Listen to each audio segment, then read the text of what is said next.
कबीर देव, कबीर प्रभु, कबीर साहब, ये वही परमात्मा हैं जो बनारस में, वाराणसी में, काशी में सन 1398 संवत 1455 में सतलोक से सशरीर आए थे और लहर तारा तालाब में विकसित कमल के फूल के ऊपर एक शिशु रूप धारण किया था, बालक का रूप धारण किया था। परमेश्वर कबीर जी का जन्म किसी मां से नहीं हुआ था, केवल ये एक प्रभु हैं जो स्वयंभू हैं, परिभू हैं, कबीर मनीषी। इनका शरीर शुक्रम अकायम असनाविरम। परमात्मा कबीर जी का शरीर माता पिता के योग से बने हुए शुक्र से नहीं बना, वो शुक्र से बनी हुई काया नहीं है। परमात्मा का शरीर नाड़ियों के जोड़ जुगाड़ से नहीं बना है, असनाविरम। वो स्वयंभू है। परमात्मा का शरीर अछिद्रम है और वो परमात्मा स्वयंभू हैं। वो कबीर जी हैं जो बनारस में 120 वर्ष तक एक जुलाहे की भूमिका करके सहशरीर आए थे, सहशरीर चले गए थे। वो असंख्य ब्रह्मांड के मालिक हैं, वो कुल मालिक हैं। वो परमात्मा हैं जो गीता जी अध्याय नंबर 18 के श्लोक नंबर 62 में 62 में गीता ज्ञान दाता कह रहा कि अर्जुन तू सर्वभाव से उस परमेश्वर की शरण में जा जिसकी कृपा से तू परम शांति और शाश्वत स्थानम अर्थात सनातन परम धाम सतलोक को प्राप्त होगा।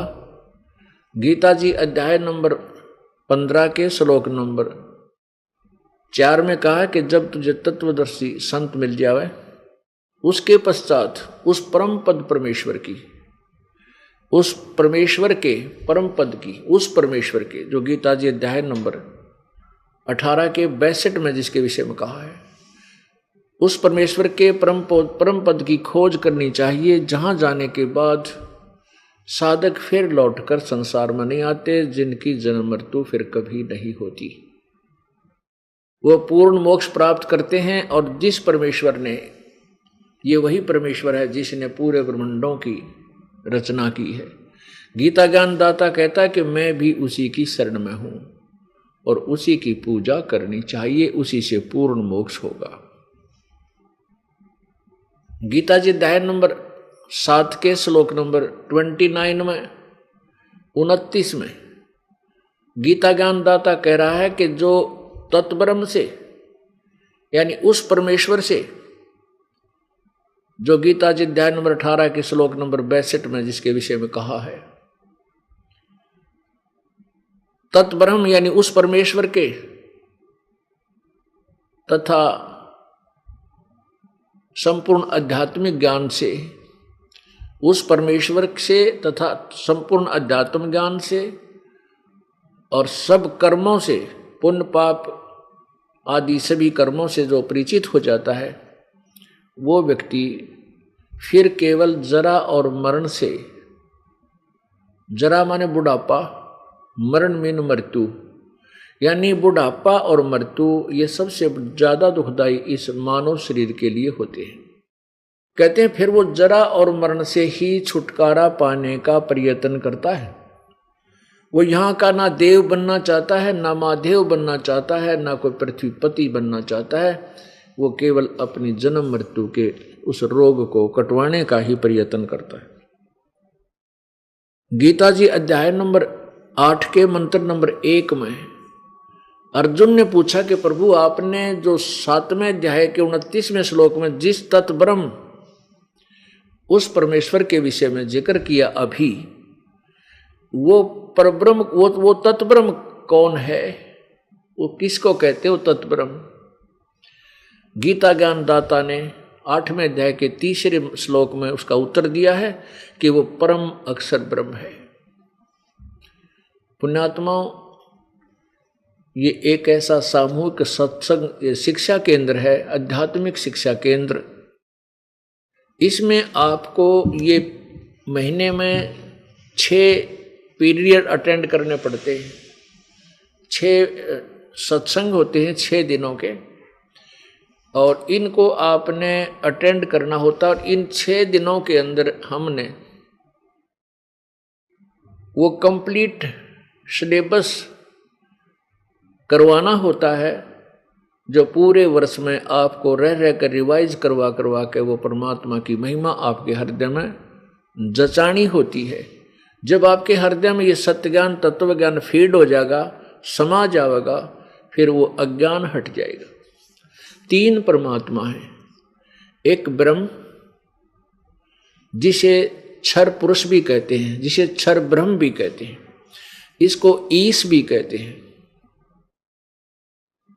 अब एक परमात्मा के 3 पर्यायवाची शब्द हैं। ब्रह्म, इसको क्षर ब्रह्म कहो। क्षर ब्रह्म माने नाशवान परमात्मा, क्षर ब्रह्म। इसको क्षर पुरुष भी कहते हैं, क्षर पुरुष, और इसको काल ब्रह्म भी कहते हैं, और अकेला ब्रह्म भी कहते हैं। ये 1 नंबर का, ये सबसे पहला, सबसे छोटा भगवान है। 21 ब्रह्मांड का स्वामी है, 21 ब्रह्मांड। और दूसरा जिसे अक्षर ब्रह्म बोलते हैं, अक्षर ब्रह्म, इसको अक्षर पुरुष भी कहते हैं। ये दूसरे नंबर का प्रभु है, और इसका 7 शंख ब्रह्मांड, नील पद्म शंख, 7 शंख ब्रह्मांड का स्वामी है। और तीसरे नंबर का जो परमात्मा है वो परम अक्षर ब्रह्म, उसको परम अक्षर पुरुष भी कहते हैं, उसे सत्य पुरुष भी कहते हैं। सत्य पुरुष माने वास्तविक अविनाशी परमात्मा, और उसको पूर्ण ब्रह्म भी कहते हैं, उसको पार ब्रह्म भी कहते हैं। एक पर ब्रह्म और पार ब्रह्म में अंतर है। पर ब्रह्म ये 7 शंख ब्रह्मांड का मालिक है, और पार ब्रह्म कहो, पार माने सबसे पार, सबसे आखिर वाला, यानी सबसे टॉप मोस्ट, इसे पूर्ण ब्रह्म भी कहते हैं, सत्य पुरुष भी कहते हैं। इसको अकाल मूर्त भी कहते हैं, इसी को शब्द स्वरूपी राम भी कहते हैं, इसी को सतपुरुष भी। वही सतपुरुष कहो चाहे सतपुरुष, ये भाषा भिन्न है। पंजाबी में पुरुष बोल देते हैं, हिंदी में पुरुष बोल देते हैं। तो ये 3 परमात्मा है, 3 ब्रह्म, परब्रह्म और पूर्ण ब्रह्म। इन्हीं को पहले को क्षर ब्रह्म, क्षर पुरुष, फिर अक्षर पुरुष दूसरे को, और तीसरे को परम अक्षर पुरुष। तो ऐसे ये 3 भगवान हैं। और पूर्ण जो परमात्मा है, परम अक्षर ब्रह्म है, जो पूर्ण ब्रह्म है, वो असंख्य ब्रह्मांड का मालिक है, जिनमें ये अक्षर पुरुष के, अक्षर ब्रह्म के 7 शंख ब्रह्मांड भी उसी के अंतर्गत आते हैं, और 21 ब्रह्मांड इस ब्रह्म के भी उस पूर्ण ब्रह्म के अंतर्गत आते हैं। यानी कुल मालिक वो पूर्ण ब्रह्म है। वो कौन है?